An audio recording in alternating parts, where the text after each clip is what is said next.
The president is back from his vacation, and all sorts of interesting things have happened. He's pushing a green agenda in Nevada with Harry Reid. He's dealing with the stock market issue. He's got the Iran treaty fight ahead of him with Congress in the next several weeks. The Cuban embassy reopened, and I don't care what you say, the first 50 words of anything that's written about this president post his retirement and transition is going to have to say something about the fact that established after 50 years relations with Cuba again. Do you think it's anything to do with the fact that he knows he's not going to stand for re-election? It's his last term, so he wants to go for it. You know, I mean, do you think it's to do with that? He wants to sort of legacy in terms of stuff that has been like Iran, like the Green Agenda and stuff? Years 7 and 8 are always about legacy, but you tend to see much more baby steps. I think, he came out yesterday in one of his interviews and accused the people in Congress of being the crazies because they're threatening to shut down the government again, this time over funding for Planned Parenthood.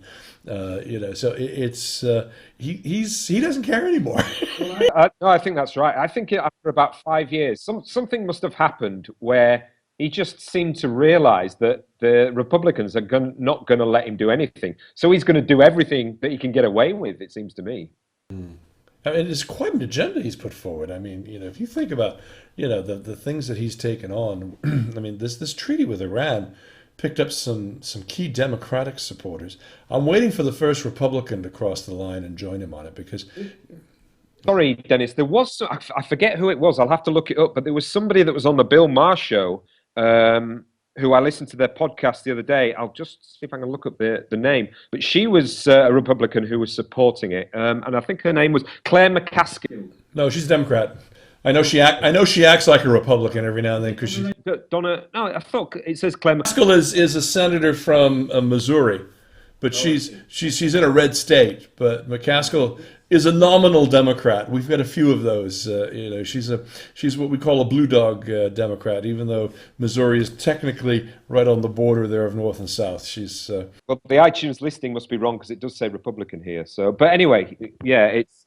No, that's fine. But so has any Republican actually come out in favour of the deal? Many of the. Well, I read a commentary by Poppy Bush's advisor, and his name escapes me at the moment.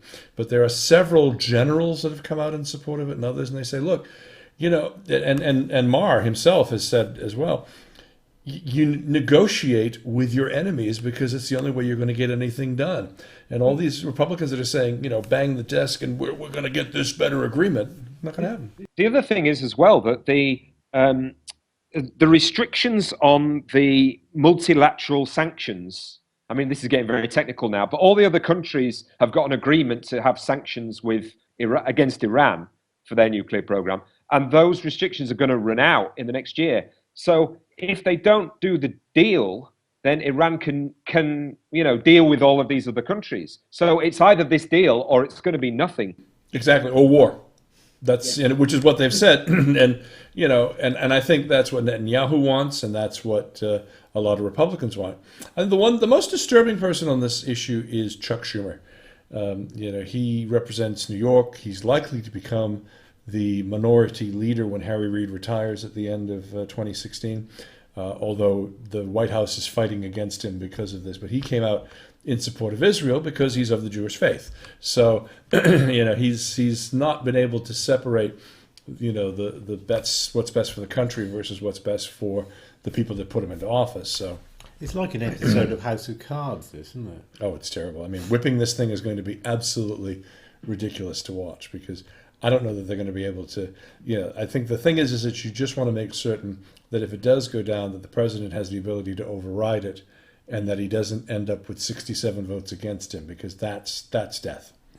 But he seems to be recovering this past week. But everybody's just back. They're not really back until next Tuesday, which is after the bank holiday weekend in the States. Actually, it's a week later.